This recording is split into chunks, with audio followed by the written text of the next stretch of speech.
नमस्कार दोस्तों, स्वागत है हमारे इंस्पायर टू यू चैनल पर। एक बार एक युवक गौतम बुद्ध के पास आया और गौतम बुद्ध से बोला कि हे बुद्ध, मेरे मन में इतने गंदे विचार क्यों आते हैं। मैं नहीं चाहता कि मेरे मन में गंदे विचार आए, पर मेरे मन में हमेशा काम वासना के विचार चलते रहते हैं और मैं इनके बारे में सोच सोच कर बहुत परेशान हूँ। मेरी ऊर्जा और समय यह सब सोचने में ही नष्ट हो जाता है और इन सब के विचारों की वजह से मैं कभी भी शांत नहीं रह पाता और मैं हमेशा ही स्त्रियों को देखकर मोहित हो जाता हूँ, अपने आप को रोक ही नहीं पाता। बुद्ध मुस्कुराए और उन्होंने उस युवक से पूछा, क्या तुम्हें पता है यह काम वासना होती क्या है?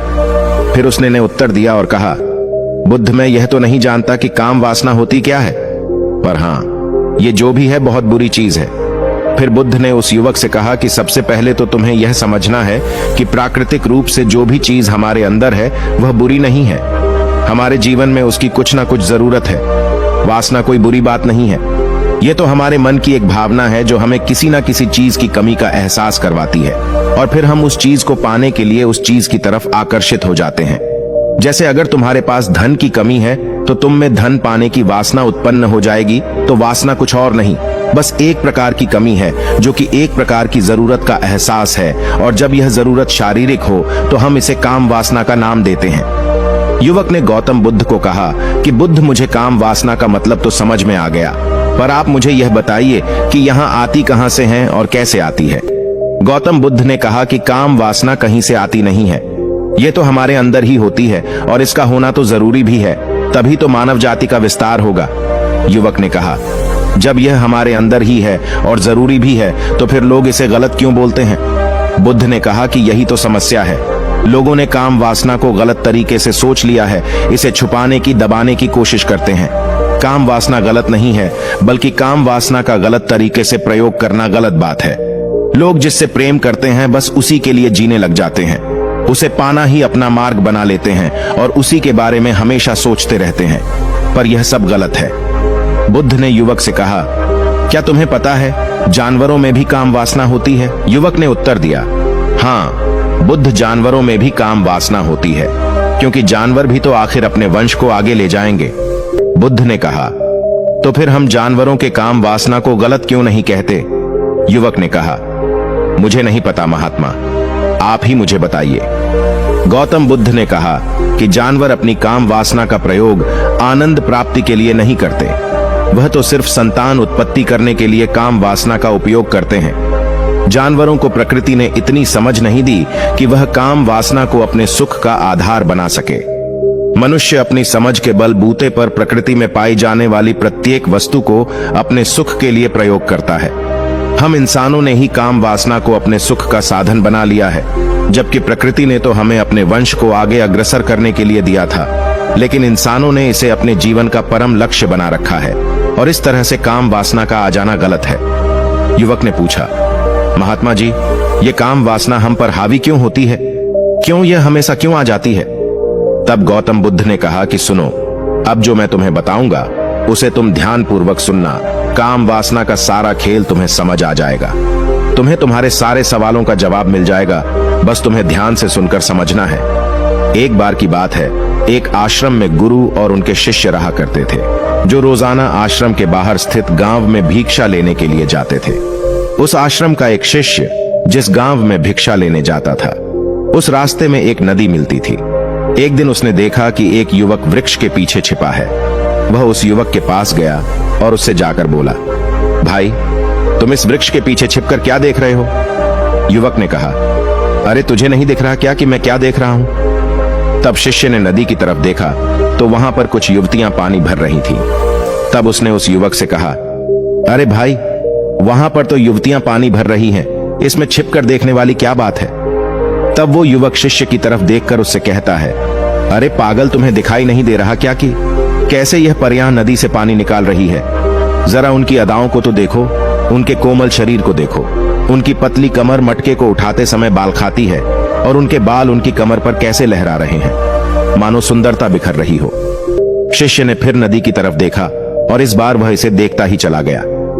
अभी तक तो कुछ भी नजर नहीं आ रहा था और वह बिल्कुल निर्भय था, उसे किसी भी बात का कोई डर नहीं था।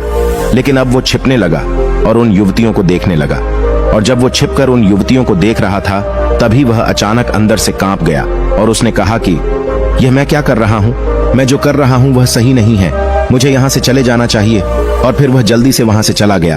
वो आश्रम पहुंच जाता है। आश्रम जाकर वो अपने कार्यों में लग गया, लेकिन जो अभी वह देखकर आया था वही उसकी आंखों के सामने बार बार आ रहा था।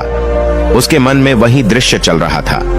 उसका मन वही सब कुछ देखने के लिए उतावला हो रहा था। उसका किसी भी काम में मन नहीं लग रहा था। सुबह होते ही वह जल्दी ही भिक्षा के लिए आश्रम से निकल जाता और उस नदी के पास वाले वृक्ष के पास जाता जहां पर वह युवक पहले से मौजूद रहता था। उसके साथ मिलकर युवतियों को छुप छुप कर देखता था। अब वह रोज ऐसा करने लग गया। यह उसके रोज का काम हो गया। अब उस शिष्य का मन किसी भी काम में नहीं लगता था। वो हमेशा ही किसी न किसी प्रकार के विचार में उलझा रहता। वो आश्रम के कार्यों को भी ठीक तरीके से नहीं कर रहा था। ना वो ठीक से सो पाता था, ना वो ठीक से खाना खा पाता था। उसका मन बेचैन सा रहता था। उसका मन बार बार उन युवतियों के सौंदर्य को देखने के लिए लालायित होता रहता था। जब गुरु दीक्षा देते तब भी उसका मन कहीं और विचारों में खोया रहता था। गुरु ने अपने शिष्य की इन हरकतों को भांप लिया था।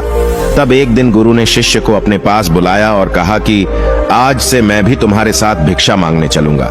तुम और मैं साथ साथ भिक्षा मांगने चलेंगे। तभी शिष्य गुरु को मना करते हुए बोला, नहीं गुरुदेव, आप परेशान क्यों हो रहे हो? मैं अकेला ही ठीक से भिक्षा मांग सकता हूं। गुरु ने शिष्य से कहा कि ठीक है, तुम अकेले ही भिक्षा मांगने जाओ। शिष्य तुरंत वहां से भिक्षा मांगने के लिए निकल गया। उसके जाने के बाद गुरु भी आश्रम से निकल गए और शिष्य का पीछा करने लगे कि वो कहाँ जाता है, किससे मिलता है। ये सब देखने के लिए उसके पीछे पीछे चलने लगे। कुछ आगे जाने के बाद गुरु ने देखा कि उनका शिष्य एक युवक के साथ एक वृक्ष के पीछे अपराधी की तरह छिपा हुआ है और छिपकर कुछ देख रहा था। गुरु भी अपने शिष्य के पीछे गए कि आखिर उनका शिष्य क्या देख रहा है, जिसे देखने के लिए वो वृक्ष के पीछे अपराधियों की तरह छिपा हुआ है। गुरु ने देखा कि उनका शिष्य वृक्ष के पीछे छुपकर युवतियों को देख रहा था जो कि नदी से पानी भर रही थी। तभी गुरु ने शिष्य को कहा कि तुम क्या देख रहे हो? अपने गुरु की आवाज सुनकर वह शिष्य घबरा गया और उसके पसीने छूटने लगे।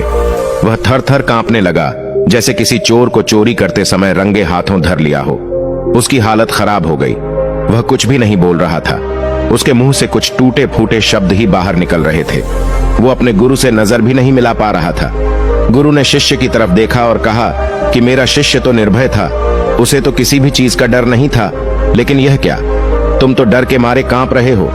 शिष्य ने गुरु से कहा कि मुझे माफ कर दो गुरुदेव, मेरा इसमें कोई दोष नहीं है। उस युवक ने मुझे बहका दिया था, लेकिन आपसे मैं वादा करता हूं कि आज के बाद मैं ऐसा कभी दोबारा नहीं करूंगा।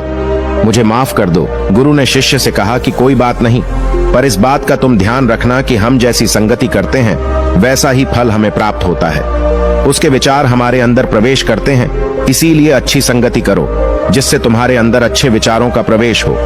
फिर गुरु और शिष्य आश्रम लौट आए और फिर से आश्रम के कार्यों पर ध्यान देने लगे। उसने उस रास्ते को त्याग दिया और दूसरे रास्ते से जाने लगा। वो अपने काम को ध्यान से करता, लेकिन धीरे धीरे उसके अंदर क्रोध उत्पन्न हो गया और फिर वो दूसरों पर क्रोध करने लगा और बेचैन रहने लग गया। अब वो सही समय पर भोजन भी नहीं करता था। वह भोजन भी बहुत कम खाता था। एक रात गुरु शिष्य के पास आए और उसे बोले कि अब तक तुम कितनी बार अपने वादे से मुकर चुके हो। यह सुनकर शिष्य अपने गुरु के चरणों में गिर गया और रोने लगा। रोते रोते ही उसने गुरु से कहा कि गुरुदेव, मैं कई बार अपना वादा भूला हूँ, फिर वादा कर लेता हूँ, लेकिन हर बार मैं वादा भुला देता हूँ। मेरा मन मेरे नियंत्रण में है ही नहीं। मैं बहुत कोशिश करता हूँ कि मैं अपने मन से सारे बुरे विचारों को निकाल डालूं, लेकिन मैं चाहकर भी ऐसा नहीं कर पा रहा हूँ। फिर गुरु ने शिष्य को कहा कि चलो मेरे साथ। गुरु शिष्य को आश्रम के बगीचे में लेकर गए और शिष्य से कहा कि देखो, यहाँ पर कुछ नाली बनी हुई है जिससे नदी का पानी इन पौधों तक आ रहा है और यह पानी एक निरंतर भाव से बह रहा है। क्या तुम इस पानी के बहाव को रोक सकते हो? शिष्य ने कहा कि हाँ गुरुदेव, मैं इस बहाव को रोक सकता हूँ। फिर शिष्य ने मिट्टी उठाकर उस नाली में डाल दी। वो पानी कुछ देर के लिए रुक गया और फिर कुछ समय बाद मिट्टी के ऊपर से पानी बह गया। गुरु ने शिष्य से कहा, अरे यह क्या, यह तो पानी रुका ही नहीं। फिर शिष्य ने कुछ मट्टी पत्थर उठाकर उस नाली में डाल दिए और फिर कुछ समय के लिए पानी रुक गया, लेकिन फिर उस पत्थर के ऊपर से पानी निकल आया। फिर गुरु ने कहा कि यह क्या हुआ, पानी तो फिर से बह गया। तुम तो बोल रहे थे कि तुम इसे रोक दोगे। क्या हम किसी काम को रोकना चाहे तो क्या हम उसे रोक नहीं सकते? तब शिष्य ने कहा, कोई बात नहीं, गुरुदेव, मैं इस पानी को तो आपको रोक के दिखाऊंगा। वह फिर से एक भारी सा पत्थर लेकर आया और उसे नाली पर डाल दिया और पानी रुक गया। तब गुरु से कहा कि देखा गुरुदेव, मैंने कहा था ना कि पानी को मैं रोक दूंगा। मैंने पानी को रोक दिखाया, आपकी बात मैंने पूरी कर दी। गुरु मुस्कुराए और बोले, अच्छा जरा ध्यान से देखो पा, ये रुक गया क्या? वो तो पीछे की नाली से बाहर आ गया और अगल बगल से बह रहा है। और ध्यान से देखो, इस पत्थर के आगे भी आ गया और यह पानी अपना रास्ता बदलकर फिर से आगे की तरफ बह जाएगा। और फिर कुछ देर बाद ऐसा ही हुआ। फिर गुरु ने शिष्य को समझाया कि तुम्हारे साथ भी तो ऐसा ही चल रहा है। तुम बार बार प्रयास कर रहे हो, पर हर बार तुम्हारा प्रयास टूट रहा है और यह हमेशा टूटता ही रहेगा। तुम कितना भी मिट्टी पत्थर रख लो, लेकिन पानी तो अपना रास्ता बना ही लेगा। यह सब देखकर शिष्य ने गुरु से कहा कि हे गुरुदेव, क्या कोई तरीका नहीं है जिससे मैं गंदे विचारों से बाहर निकल सकूं और यह मेरे मन में आए ही नहीं? गुरु शिष्य को एक नदी के पास ले गए जहां से उस बगीचे में पानी आ रहा था। गुरु ने शिष्य से कहा, वो पानी इसी नदी से जा रहा है। अगर हम यहीं से उस रास्ते को बंद कर दें जहां से पानी बगीचे में जा रहा है, अब क्या हम पानी को रोक नहीं सकते? शिष्य ने कहा कि हाँ गुरुदेव, अवश्य ऐसा हो सकता है। मैं इस पानी को यहीं से बंद कर देता हूं, तब आगे की नाली में पानी जाएगा ही नहीं और फिर बगीचे में पानी जाएगा ही नहीं। फिर शिष्य ने नदी से जाने वाले रास्ते को बहुत मेहनत करके पत्थर और मिट्टी डाल डालकर बंद कर दिया और गुरु से कहा कि गुरुदेव, मैंने पानी को बंद कर दिया है, अब यह पानी बगीचे में जाएगा ही नहीं। तब गुरु ने कहा कि अगर पानी बगीचे में नहीं जाएगा तो पौधों को पानी कहां से मिलेगा? उन पौधों को तो पानी की आवश्यकता है और उन पौधों में कुछ पौधे तो ऐसे हैं जिनको रोज पानी की आवश्यकता है। वह तो मुरझाकर मर ही जाएंगे, उनका क्या होगा? पानी तो हमें खोलना ही होगा। शिष्य ने गुरु की बात सुनकर वापस नदी से जाने वाले पानी का रास्ता खोल दिया। तब गुरु ने शिष्य से पूछा कि अगर हम इस नदी के पूरे पानी को बगीचे की तरफ कर दे तो क्या होगा? तब शिष्य ने जवाब दिया कि गुरुदेव, वहां पर जितने भी पौधे हैं वो गलकर नष्ट हो जाएंगे, वहां पर कुछ नहीं बचेगा। फिर गुरु मुस्कुराए और बोले, तुम इस बात को समझो कि हमें किसी भी चीज को रोकना नहीं है, बस हमें हमेशा संतुलन बनाए रखना है। कम पानी से भी पौधे नष्ट होते हैं और ज्यादा पानी से भी पौधे नष्ट होते हैं। हमारा जीवन संतुलन से ही चलता है। गुरु ने शिष्य से कहा कि अगर मैं तुम्हें कहूं कि तुम आम के बारे में मत सोचो तो तुम्हारे मन में सबसे पहले किसका चित्र आएगा? शिष्य ने कहा कि गुरुदेव, मेरे मन में तो पहला चित्र आम का ही आएगा। गुरु ने कहा कि जब हम गंदे विचारों को जबरदस्ती रोकने का प्रयास करते हैं तो वह और मजबूती के साथ हमारे अंदर प्रवेश करते हैं, हमारे अंदर उठते हैं। इसीलिए हमें उन्हें कभी भी दबाने की कोशिश नहीं करनी चाहिए। फिर गुरु ने शिष्य को समझाते हुए कहा कि हमारे गंदे विचार बुरे लोगों की संगति करने की वजह से भी आते हैं। कई बार क्या होता है कि कामुकता हमारे अंदर होती नहीं है, लेकिन कुछ अश्लील लोगों के साथ रहने की वजह से ये हमारे अंदर हावी हो जाती है। फिर शिष्य ने कहा कि गुरुदेव, आप सही कह रहे हैं, मैं अपने मार्ग से भटक गया था। फिर वह शिष्य उस रात बहुत ही चैन की नींद सोया। सुबह अपने कार्यों को पूरे मन से किया और फिर सुबह वो भिक्षा लेने के लिए उसी रास्ते से गया जहां वह युवक आज भी वृक्ष के पीछे छुपकर उन युवतियों को देख रहा था। वह शिष्य नदी पर गया जहां वह युवतियां पानी भर रही थीं। उसने उनसे पानी मांगा। उनमें से एक ने उसे पानी पिलाया और उस सन्यासी शिष्य के चरण छुए। शिष्य ने उसे आशीर्वाद दिया कि तुम्हारा कल्याण हो। उसका मन सकारात्मक ऊर्जा से भर गया। उसके चेहरे पर मुस्कान आ गई थी, जैसे कि उसे कुछ खोया हुआ वापस मिल गया हो। वह वापस अपने रास्ते से जाने लगा। तभी पीछे से वह युवक आ गया जो वृक्ष के पीछे छुपा हुआ था। वह शिष्य के पास आया और बोला कि क्या बात है, आज तो तुमने नजदीक से दर्शन कर लिए, तुम तो मुझसे भी आगे निकले। तब शिष्य ने कहा कि हम हमेशा दूसरे के दर्शन करने में ही व्यस्त रहते हैं, अपने दर्शन कर ही नहीं पाते। तुम कब तक इस वृक्ष के पीछे छुपते रहोगे? किसी को पसंद कर लो, उससे बोल दो।